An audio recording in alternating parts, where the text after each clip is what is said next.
নাই পৃথিবীতে। সন্তানের জন্য মা কাঁদে, আব্বা কাঁদে, বিবির জন্য স্বামী কাঁদে, আপনার কিনা ভাইয়ের জন্য বোন কাঁদে। কেন কাঁদে? যে লাশ তো পড়ে আছে, অথচ জেনে নেই যে তার ভাই নাই, পৃথিবী ছেড়ে চলে গেছে। এত কান্না যখন করে মানুষ, তখন একটা নিয়ত করে নেয় এই ভাইটাকে আর রাখা যাবে না, কারণ এটাকে রাখলে পচে যাবে, গলে যাবে, শেষ হয়ে যাবে, ভ্যানিশ হয়ে যাবে, দুর্গন্ধে থাকা যাবে না। এই লাশটার কোনো আজ কোনো মূল্য নাই। আর যখন মূল্য নাই, তখন লাশটাকে কেউ রাখবে না, স্বামী রাখবে না, বিবি রাখবে না, ভাই রাখবে না, বোন রাখবে না, বন্ধু রাখবে না। লাশটা যখন মারা যাবে, একটা টাইম ফিক্স হবে যে ওটার সময় জানাজা হবে, ওই লাশটাকে রেখে দিয়ে আসবে, কোনো লাভ হবে না। খাঁচার ভিতর অচিন পাখি, পাখি কেমনে আসে যায়। খাঁচার ভিতর অচিন পাখি, পাখি কেমনে আসে যায়। চিন্তাম যদি পাখির মন, আমি বেরি দিতাম পাখির পায়, পাখি কেমনে আসে যায়। খাঁচার ভিতর অচিন পাখি, পাখি কেমনে আসে যায়। তার মানে পাখিটা যখন উড়ে যাবে, তখন আপনার দেহ কাজ করবে না, আপনার কোনো মূল্য থাকবে না। ওটা ভ্যানিশ হয়ে গেল, ওটা নষ্ট হয়ে গেল, আপনার হাত নড়বে না, পা নড়বে না। তাহলে এটা যেমন বুঝলেন, আত্মা যদি না থাকে, শরীরের কোনো দাম নাই। মরণ পাখি যে দিনে সে করবে ডাকা ডাকি, থেমে যাবে জীবন তোমার, বন্ধ হবে আখি। ওরে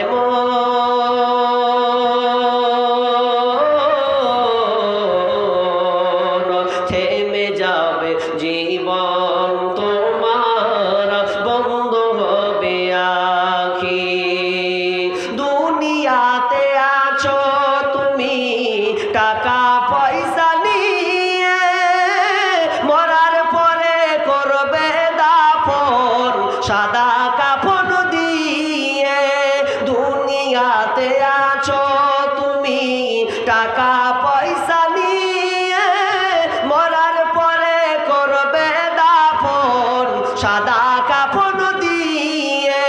যাইবে তুমি খালি হাতে, যাইবে তুমি খালি হাতে, থাকবে পরে সবই, থেমে যাবে জীবন তোমার, বন্ধ হবে আখি।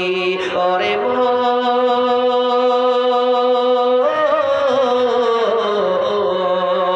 থেমে যাবে জীবন তোমার, বন্ধ হবে আখি।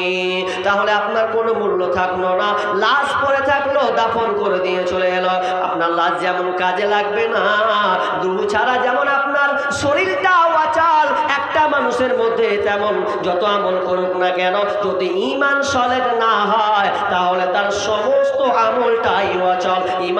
ঈমান যদি না থাকে, তাহলে তার কোনো আমল আল্লাহর কাছে কবুল হবে না, হবে না। তাহলে ঈমানকে আগে মজবুত করতে হবে। কেমন ঈমান? কিছু বলবেন নাকি? আসসালামু আলাইকুম। ছোট একটি ঘোষণা, যাদেরকে ভলেন্টিয়ার দায়িত্ব দেওয়া হয়েছে, তারা এই কন্টেন্ট পাড়া পশ্চিম দিকের রাস্তা জাম হয়েছে, তোমরা এই রাস্তাটা এসে একটু খোলাস করো, আর রাস্তাটা খোলো।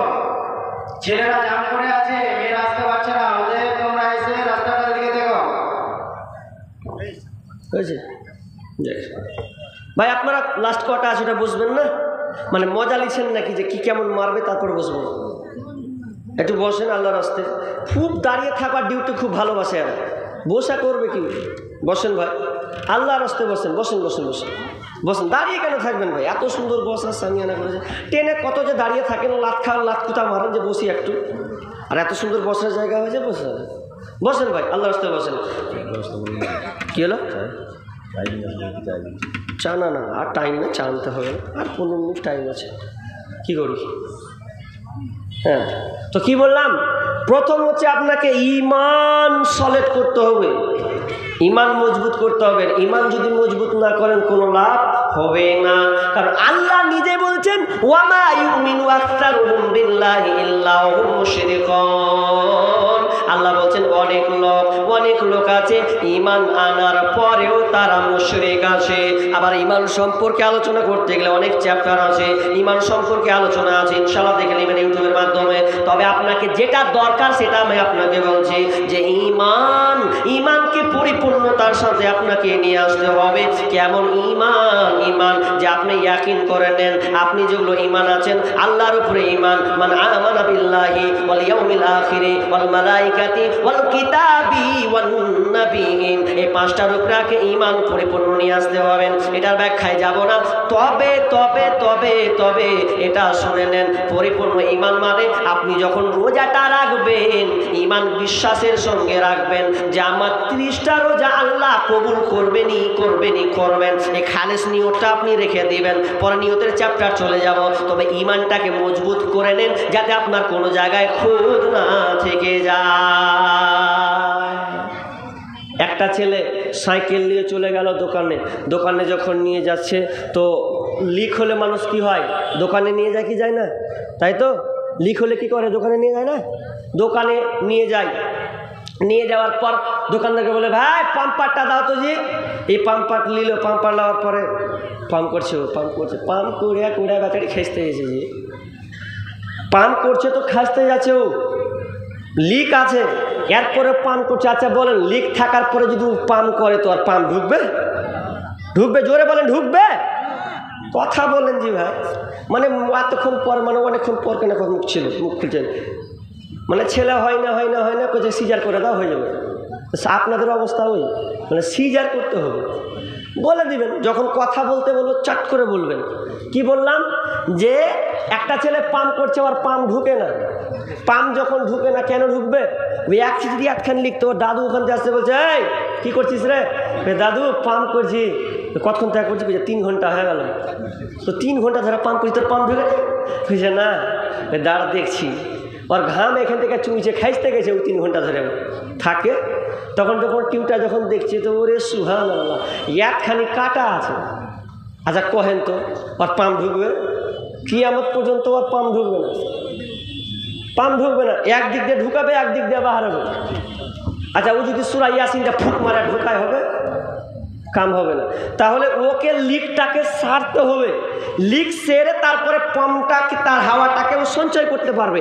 আর হাওয়া যখন মানে লিক বন্ধ হলো, হাওয়া সঞ্চয় হলো, ঠিক তেমনিভাবে আপনি ঈমান পরিপূর্ণ হলো, তাহলে আপনি নেকিটাকে ধরে রাখতে পারবেন। আর ঈমানই যদি মজবুত না হয় তা আপনি কি করে আপনার রোজা কবুল হবে?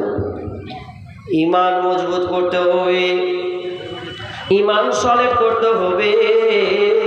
আমাদের সমাজে কত আপনার ঈমান লাগা পোকা নিয়ে বসে আছে। এখনো আল্লাহ আছে তো আল্লাহকে বাদ দিয়ে আমরা মাজারে গিয়ে আল্লাহর কাছে সন্তান চাই। আপনার কিনা দাতা বাবার কাছে সন্তান চাই, তাবিজের মাধ্যমে সন্তান চাই। কিন্তু না বোন, যদি তোমার তাবিজ থাকে ছিঁড়ে ফেলে দাও। তোমার গলাতে তাবিজ আছে, ছিঁড়ে ফেলে দাও। বন্ধু তোমার হাতে আংটি আছে, কোন আংটি? আবার বলছে আংটি, এত আংটি পাওয়ার রে বাপ। বলছে একে যদি পিনি তো আমার অ্যাক্সিডেন্ট হবে না। কে তোকে বললে অ্যাক্সিডেন্ট হবে না? দেখ তোকে একলাতে ফেলছি, দেখ কেমন অ্যাক্সিডেন্ট হচ্ছি, আগা থেকে ফেলে দেবো। বলছে আমার অ্যাক্সিডেন্ট হয় না, যখন আমি এখানে আংটি পরে নিলাম। বলছে আমার পাওয়ার ফুল, গাড়ি হোটা পালিয়ে যাবে। তো হোটা পালিয়ে 34 সড়ক তোকে মাঝখানে ফেলছি, কোনটা গাড়ি হচ্ছে না, তুই হচ্ছিস। পড়ছে অনেক মানুষ আছে আংটি পড়ছে, করছে বিশাল জাদু, এ তো হবে না। জি না, যদি আপনি সৌন্দর্যের জন্য আংটি পরেন, আপত্তি নাই। তবে যদি মনে করেন যে এতে পাওয়ার আছে, এতে জাদু আছে, এটা আমাকে রক্ষা করবে, চলবে না। সমাজে অনেক শিরিক আছে, অনেকের সন্তান হচ্ছে না। সবচাইতে আমাকে আশ্চর্য লেগেছে, এগুলোকে শেখালো কে, এগুলো বললো কে? একজন বলছে মৌলভী সাহেব এটা করা কি যাবে না? বলছে কি জীবনে শুনিল তো বলো কি? তো বলছে একটা ছেলে একটা মেয়ের সন্তান হচ্ছে না, তো সন্তান যদি হচ্ছে না তো সন্তান হবে একটার মাধ্যমে। কিসের মাধ্যমে? ওকে কবিরাজ নাকি কাগজে কি লিখে দিয়েছে। তো কি লেখা আছে? বলছে জানি না। কি করতে হবে? তো রাত গভীরে যেতে হবে। কোথায় যেতে হবে? কবরস্থানে যেতে হবে। কবরস্থানে গিয়ে কাগজটা কাগজটা কবরে ভরে দাও, তাহলে দেখবে স্বামী স্ত্রীর সম্পর্কটা ভালো থাকবে। তো কেন স্বামী স্ত্রী মিলে না ঝগড়াঝাটি হয়, এতে ভালোবাসা বাঁধানোর জন্য কি করতে হবে? ওই কাগজটা কবরস্থানে ওখানে ভরে আসতে হবে। আর যদি ভরে আসা যায় তাহলে স্বামী স্ত্রীর ভালোবাসা বৃদ্ধি হবে। না না না, এটা গুনাহ করবে, এটা শিরক হয়ে যাবে। অতএব খবরদার নয়। এই জন্য আমার আল্লাহ বলছেন ওয়ামা ইউমিনু আকসারুহুম বিল্লাহি ইল্লা ওয়া হুম মুশরিকুন। অধিকাংশ লোক, অনেক লোক আছে ঈমান আনার পরেও সে মুশরিক হয়ে আসে। আবার ঈমান আনহরে কালেমা পড়িয়া পশ্চিমে তাকাইয়া দেখো বেলা যায় ডুবিয়া। আবার ঈমান আনহরে, আবার ঈমান আনহরে কালেমা পড়িয়া পশ্চিমে তাকাইয়া দেখো বেলা যাই ডুবিয়া। আবার ঈমান আনরে শিরকি আর কুফরিতে সমাজটা আজ ভরা, নানান তরিকাতে মানুষ ব্যস্ত দিশে হারা। শিরকি আর কুফরিতে সমাজটা আজ ভরা, নানান তরিকাতে মানুষ ব্যস্ত দিশে হারা। যে যার পথে চললে মানে, ওরে যে যার পথে চললে মানে কোরআন হাদিস ছাড়িয়া। আবার ঈমান আনহরে কালেমা পড়িয়া পশ্চিমে তাকাইয়া দেখো বেলা যায় ডুবিয়া। আবার ঈমান আনরে মাঠে ঘাটে ইন্টারনেটে ধর্মের প্রচার বেশ, সবাই এখন ধার্মিক সাজে আমলে নাইলে। মাঠে ঘাটে ইন্টারনেটে ধর্মের প্রচার বেশ, সবাই এখন ধার্মিক সাজে আমলে নাইলে। আরে নানান মতে চললে মানে, নিজের ইচ্ছায় চললে মানে কোরআন হাদিস ছাড়িয়া। আবার ঈমান আনহরে কালেমা পড়িয়া পশ্চিমে তাকাইয়া দেখো বেলা যায় ডুবিয়া। আবার ঈমান আনহরে, আবার ঈমান আনহরে কালেমা পড়িয়া পশ্চিমে তাকাইয়া দেখো বেলা যায় ডুবিয়া। আবার ঈমান আনরে। অতএব আগে ঈমানকে সলিড করে দেন। জীবনে যত পাপ করেছেন সমস্ত পাপকে আপনি মুক্ত হয়ে যান। আপনি আল্লাহকে বলেন, আল্লাহ পূর্বে যত পাপাচার করেছি, যত গুনাহ করেছি, যত অন্যায় জুলুম করেছি রে মাবুদ, সমস্ত গুনাহকে আল্লাহ তুমি ক্ষমা করে দাও। আর জীবনে আমি আর সামনে গুনাহ করব না, কোনো পাপে লিপ্ত হব না। এই ঈমানটা মজবুত করে 100তে 100 মুকাম্মাল পাকা করে এরপরে আপনি রোজাটাকে ধরে নেন ও আপনি তওবা ইস্তিগফার করে নেন, আস্তাগফিরুল্লাহ আস্তাগফিরুল্লাহ পড়েন, আপনার কিনা সাইয়্যিদুল ইস্তিগফার পড়েন। আর পরে এরপরে আপনি রোজাকে রেস্টার্ট করে দেন। দেখেন আল্লাহ সুবহানাহু ওয়া তাআলা আপনার যত পাপ আছে সমস্ত পাপ আল্লাহ ক্ষমা করে দিবে। তাহলে একটা নাম্বার বললাম ঈমান মজবুত করুন। নাম্বার 2 ওয়াহতিসাব। অর্থ অনেকে করেছেন 2, 4, 5 রকম অর্থ আছে। আমি বলছি ইখলাস, নিয়ত শুদ্ধ করে নেন, নিয়ত শুদ্ধ করে নেন। নিয়তটাকে আপনি সহি করে নেন। আপনি একটা রুটিন বানিয়ে নেন, নিয়ত করে নেন যে আমি রোজা রাখবো এইরকম ভাবে, এইভাবে আমি মাসটাকে পার করব, এভাবে ইবাদত করব, এইভাবে আমি আরাধনা করব, এভাবে আমি উপাসনা করব। টাইমটাকে আমি সুন্দর করে কাজে লাগাবো। নিয়ত আপনি আগে থেকে এঁকে আনবেন যে আমি এটা এইভাবে এই কাজগুলোকে করব, সিয়ামটাকে পুরো মুকাম্মাল ইবাদতের মধ্য দিয়ে কাটাবো। নিয়তকে ঠিক করে নেন। আয়েশা রাদিয়াল্লাহু তাআলা আনহা তিনি বলছেন বিশ্ব নবী যখন রমজান মাস আসতেন তিনি নিজেকে রেডি হয়ে যেতেন, তিনি কি হুঁশিয়ার হয়ে যেতেন। আহারে রমজান মাস মেহমানের মাস, এই একটা বরকত রহমতের মাস, এই মাসটাতে আমাকে কিভাবে কাটাতে হবে। এই জন্য বিশ্ব নবী আগে থেকে রেডি প্রস্তুতি হয়ে যেতেন। যেমন কিনা আপনার যে একটা মানুষ যদি বিদেশ যায় আর বিদেশ যাওয়ার জন্য আপনার কিনা ব্যাগে কাপড়কে, আপনার খাবারকে, আপনার চাদরকে সম্পূর্ণ করে ব্যাগে আগে রেডি করে রেখে দেয় যাতে আমি এটা না ভুলে যাই। তো ঠিকভাবে বিশ্বনবী যখন রমজান মাস আসতো তখন নিজেকে প্রস্তুতি করে নিতেন, নিয়তকে সলিড করে নিতেন।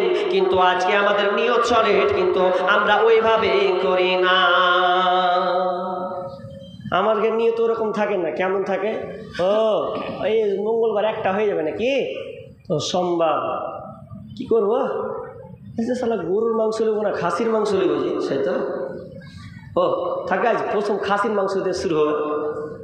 ও ঘাটা তাকাচ্ছে গরুর মাংস নিব না খাসির মাংস নিব, তো খাসির মাংস নেওয়ার জন্য বলছে প্রথম ইফতারটা কী দিয়ে করবো, কি ভালো ফট নিতে হবে না, জুস মুস দিয়ে মারবো, মানে এগুলো প্রস্তুতি আঁকছেও যে কীভাবে ইফতার করবো আর কীভাবে সাহারি খাবো, এটা নিয়েও রেডি থাকছে যে আগে রেডি করলি যে এবার শালাকে রমজান মাসের ঈদ আসবে সামনে ছেড়েছি, একবার সাল বাম পার করে একখান লিব হ্যাঁ প্যান্ট হ্যাঁ কোন গালা নেবে, ও ছিঁড়া গালা, আবার ছিঁড়ার দাম ফের বেশি, ছিঁড়া প্যান্টের দাম বেশি গো, কি সলেট দিয়ে যে তৈরি করে বাজারে একবার এরকম এরকম ফাঁক ফাঁক ছিঁড়া লম্বা করা, এই মনে সেই মনে বলছে এটাই মডেনি।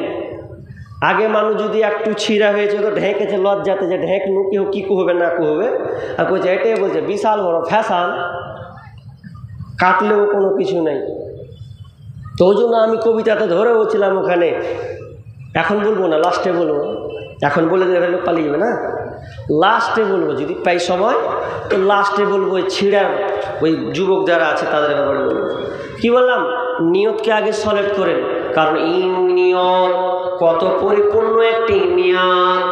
আপনার কিনা অনেক হাদিস আছে প্রথমে পাপ বেঁধেছেন নিয়ত দিয়ে, ইন্নামাল আমালু বিন্নিয়াত, প্রত্যেকটা আমল নিয়তের উপরে নির্ভরশীল হবে।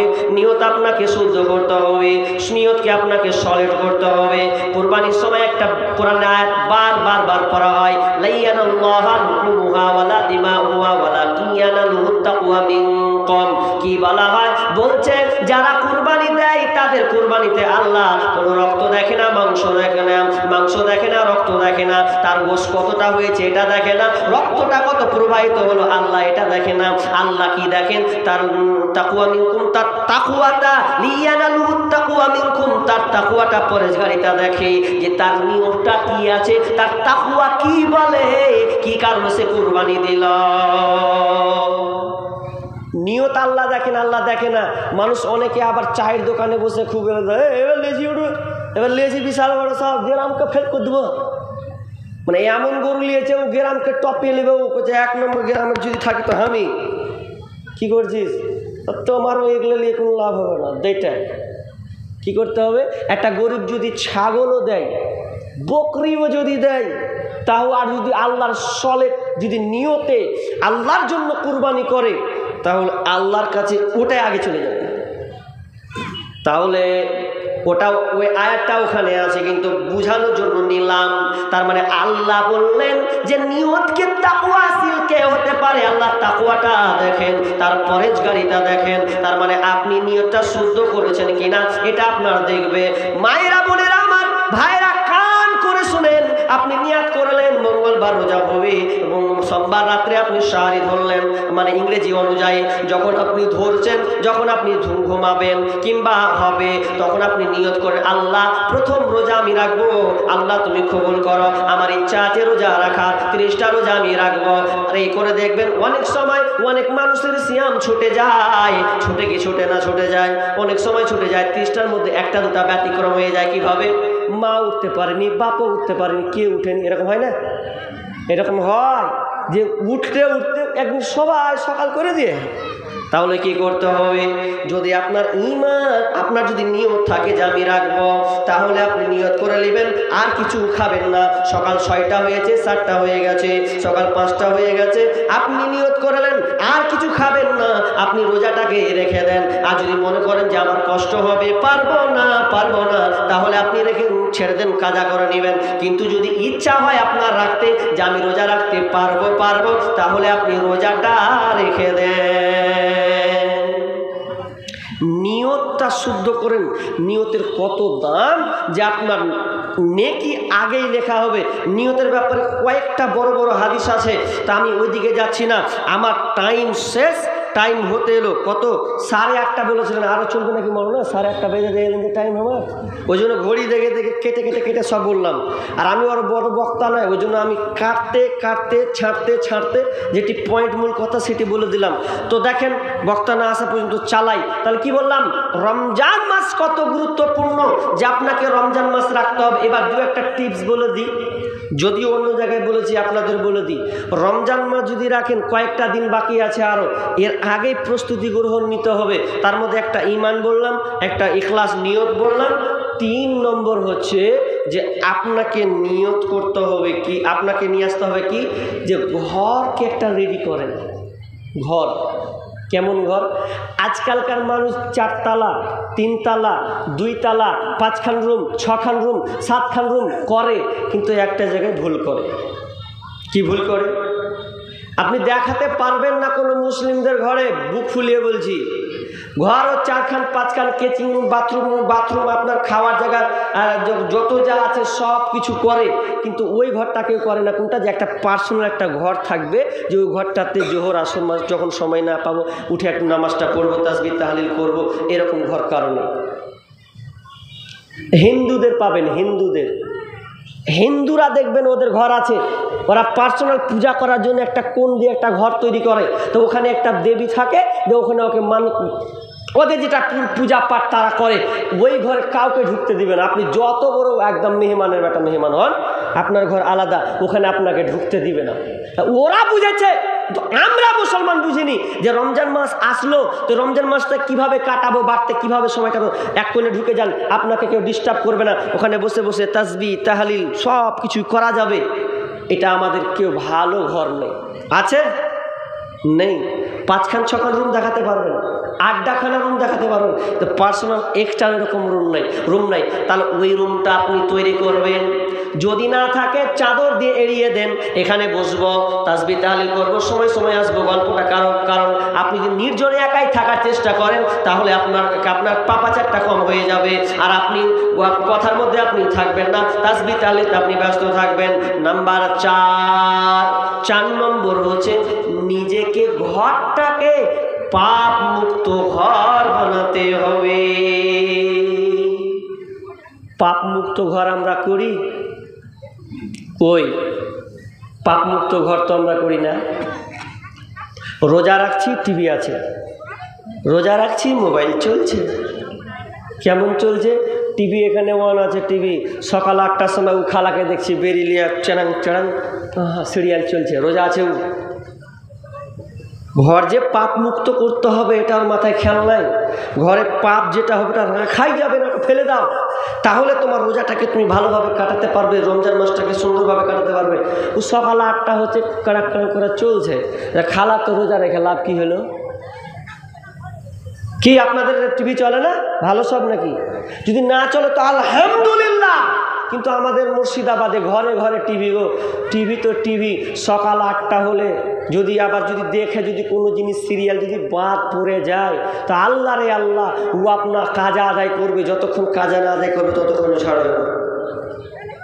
কাজা মানে নামাজ কাজা লাই বা, ও সিরিয়ালের পাটটা কোনটা ছুটেছে ওটাকে কাজা আদায় করবে। রমজান মাস হলেও কিছু করার নেই।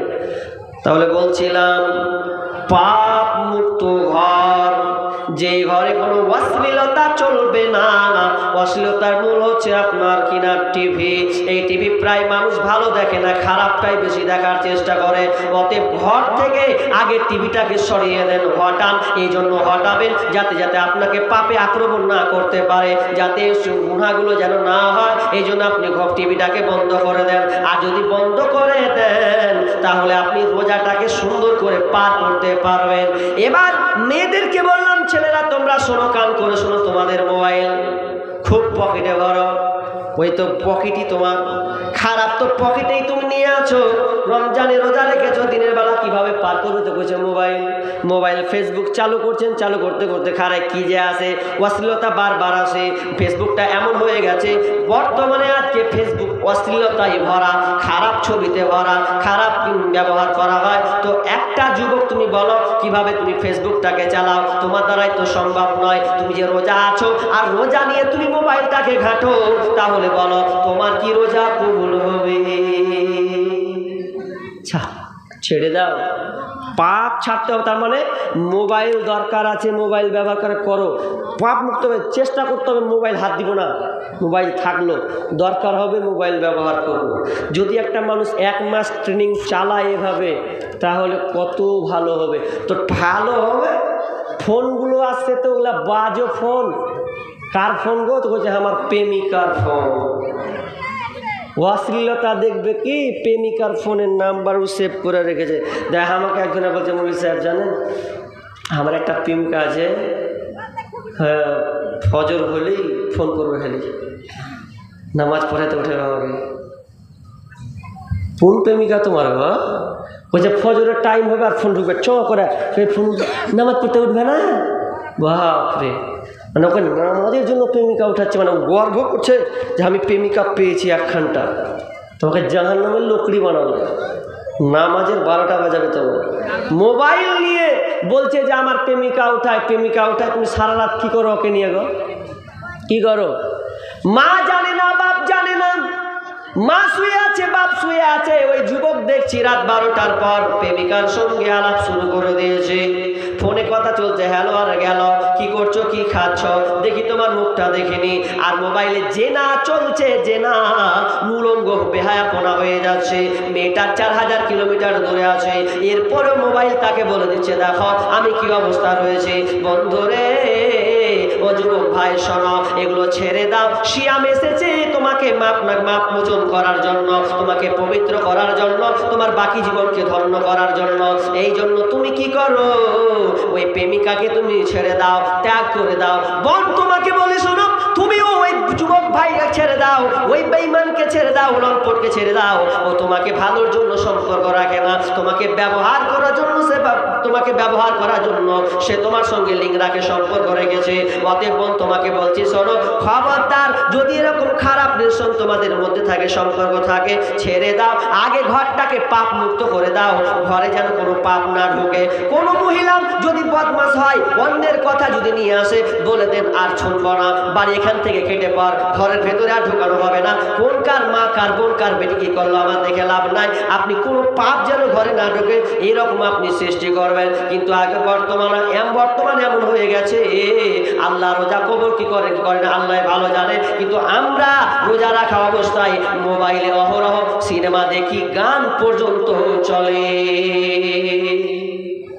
আপনার ঘেয়ে দিকে চলে কিনা বলতে পারবো না। রাস্তা দিয়ে যায়, মেয়েরা বসে, গান পর্যন্ত চলে। বলছে রোজা আছে, বলছে হ্যাঁ, মুখ টুটি শুকিয়ে গেল, ঠোঁটে দেখছো কেমন হয়েছে আমার, বারবার থুপ ফেলছি। এরপরে দেখো না গান চলছে। তো রোজা রেখে লাভ কি হলো? অনেক খালাপের রাস্তাতে বসে বসে মাথায় উড়িয়েছে, চুল নাই, চুলকে দেখাচ্ছে, মাথায় কাপড় নাই, চলছে বেহায়া ঢঙ্গার মতন। কি করবেন? ওরা আবার মাথায় কাপড় দেয়, হুজুর দেখলে মাথায় কাপড় দেয়, নইলে মাথায় কাপড় দেয় না। এটা বিশ্বাস করেন কি করেন না? হুজুর দেখলে মাথায় কাপড় দেয়। আমি অনেক রাস্তায় চলি, আপনারা কি জানেন, বলেছি কিনা কোনো জায়গায়, না বলে যেতে শুনেলেন, মেয়েরা হুজুর দেখলে মাথায় কাপড় দেয়। খালা ভালো করে শোন, হুজুর দেখলে ওরা মাথায় কাপড় দেয়। কীভাবে? ওরা রাস্তার গুলিতে বসে বিড়ি বাঁধে, দু বান্ধবী হোক আর দুজা হোক আর তো দুই নন হোক, বসে ওরা বিড়ি বাঁধে। তো আমি যখন রাস্তা দিয়ে হাঁটছি, তো আমাকে দেখে মাথায় কাপড় দিয়ে দিলে, তো আমি মনে মনে ভাবছি আহারে লোক, এ রাস্তা দেখে আর লোক যায়নি না, আমার লেগে রাস্তাখানটা তৈরি করে রেখেছে। কত লোক গেছে তা ঠিক নাই, কত হকার গেছে, পেপসিওয়ালা গেছে, তরকারিওয়ালা গেছে, চাদরওয়ালা গেছে, তখন আর মাথায় কাপড় পরেনি। আর যখনই মাথায় হুজুর, আমি যখন ঢুকে গেলাম, তো ঢুকে একজন বলছে এই ছোটাই মাথা কাপড় দিতে পারছ না, তো মৌলভী সাহেব চলে এসেছে। তোরা দুই নাম্বার আর শুনতে পাচ্ছি পেছন দিকে দুকে ওরা হুঁড়া মারছে, দিয়ে ওরা মাথায় কাপড় দিয়ে দিলে। তো আমি বলছি বাহ, এতক্ষণ তাহলে তোরা মাথায় গুদাম করেছিলি আর আমাকে দেখে মাথায় কাপড় দিলি, কি এমন হলো? তা আমি আবার মনে মনে ভাবছি যে মাথায় কাপড় দিলে মানে আমি রাস্তা দিয়ে গেলে মানে আমি সব একলাই পুরুষ, আর বাকিটি যেটি রাস্তা দিয়ে সবটি হিজড়া চলছিল, হিজড়ার লাগে মাথায় কাপড় দেয়নি। মানে ওদের কথা ধারণাতে যে বাকি যেগুলো রাস্তা ছিল সব হিজড়া গেছিলো, ওই জন্য মাথায় কাপড় দিনি। আর মৌলবীটা একটাই হুজুর দাঁড়িয়ে আছে, তোমাকে দেখে মাথায় কাপড় দেয়। কত চলছে উল্টা পাল্টা গো। ওই জন্য গায়ক বললেন কিয়ামতের আলামত এসে গেছে, তাই তো ঘরের নারী রাস্তায় নেমেছে। কিয়ামতের আলামত এসে গেছে, তাই তো ঘরের নারী রাস্তায় নেমেছে। ওরে হাট বাজারে কথা বলে মাছওয়ালার সাথে, স্বামী তাহার দাঁড়িয়ে আছে ব্যাগটা নিয়ে হাতে। ওরে মাছ বাজারে কথা বলে মাছওয়ালার সাথে, স্বামী তাহার দাঁড়িয়ে আছে ব্যাগটা নিয়ে হাতে। স্বামী নিলেন মাছটা টেনে, স্ত্রী দেয় টাকা গুনে। স্বামী নিলেন মাছটা টেনে, স্ত্রী দেয় টাকা গুনে। স্বামী স্ত্রীর যেন সেবক হয়েছে, কিয়ামতের আলামাত এসে গেছে। তাই তো ঘরের নারী রাস্তায় নেমেছে, কিয়ামতের আলামাত এসে গেছে। তাই তো ঘরের নারী রাস্তায় নেমেছে। ওরে বরখা পরা বরখা ছাড়া হাট বাজারে ঘোরে তারা। ওরে বরখা পরা বরখা ছাড়া হাট বাজারে ঘোরে তারা। কেউ বা আবার বরখা পরে মুখটা খোলা রেখেছে, কিয়ামতের আলামাত এসে গেছে। তাই তো ঘরের নারী রাস্তায় নেমেছে, কিয়ামতের আলামাত এসে গেছে। তাই তো ঘরের নারী রাস্তায় নেমেছে। ওরে হাট বাজারে মার্কেটে যান দেখবে শুধু নারী, কেউ বা আবার সেজে খুঁজে করছে দোকানদারি। ওরে হাট বাজারে মার্কেটে যান দেখবে শুধু নারী, কেউ বা আবার সেজে খুঁজে করছে দোকানদারি। সব কিছুতেই আছে নারী, কেউ বা চালায় হোন্ডা গাড়ি। সব কিছুতে আছে নারী, কেউ বা চালায় হোন্ডা গাড়ি। কেউ বা আবার অফিস আদালতে চাকরি করতেছে, কিয়ামতের আলামাত এসে গেছে। তাই তো ঘরের নারী রাস্তায় নেমেছে, কিয়ামতের আলামাত এসে গেছে। তাই তো ঘরের নারী রাস্তায় নেমেছে। চলে এসেছে। তাহলে এবার শুনেন, আমার সময় শেষ তো আমাকে টাইম দিয়েছিল বলে, তবে শুনেন শেষ মেসেজ এটুকুই দিই যে আপনি রমজান আসছে, প্রস্তুতি যারা এখনো নেননি, ইমানকে আগে সলিড মজবুত করুন। সব শিরক কার্যকলাপ যা আছে ওগুলোকে ত্যাগ করুন। এক, নিয়তকে সহি করুন। দেখেন নিয়ত সহি করতে হবে। 3, বাড়িকে পবিত্র করুন। বাড়িতে সুন্দর একটা জায়গা করুন, ওখানে ইবাদত করুন। সবসময় মসজিদে আসবেন, কখনো বাড়ি আসবেন তো বাড়িতে বসে বসে তাসবিহ তাহলিল করে টাইমটা পার করবেন। 4 নম্বর, বাড়িকে পাপ মুক্ত করুন, যাতে কোনো পাপাচার না হয় সেটার দিকে খেয়াল রাখুন। নাম্বার 5 নম্বর হচ্ছে নিজেকে পাপ মুক্ত হন, কারণ সেটা বাড়িতে রাখলেন, আপনি বাইরে আসবেন। এর জন্য আপনাকে দেখতে হবে যাতে আমার এই রমজান মাসে বিচ্যুতি না হয়, যাতে রমজান মাসে আমার কারণে যাতে রমজানটা বেকার না চলে যায়, পাপ না হয়ে যায়। ওই জন্য নিজেকে আগে পাপ মুক্ত করুন। আমি 5টা বললাম, এই দিকে আপনাকে খেয়াল রাখতে হবে। আর ইনশাআল্লাহ সকলে আমরা এই রমজান মাস রাখবো আশাবাদী করে, নিয়ত করে। আজ থেকে খালেস অন্তরে আপনি নিয়ত করুন, আল্লাহ সুবহানাহু ওয়া তাআলা আপনার নিয়ত কবুল করবেন। যদি আপনি না করেও মারা যান, আল্লাহ আপনাকে সব দিবেন দিবেন দিবেন, এতে কোনো সন্দেহ নাই। অতএব নিয়ত করুন। আর এখান থেকে আমার আলোচনা শেষ করছি। ইনশাআল্লাহ আল্লাহ যেন আমাদেরকে সকলকে রমজান মাসে রোজার করার তৌফিক দান করুন। সকল আমিন।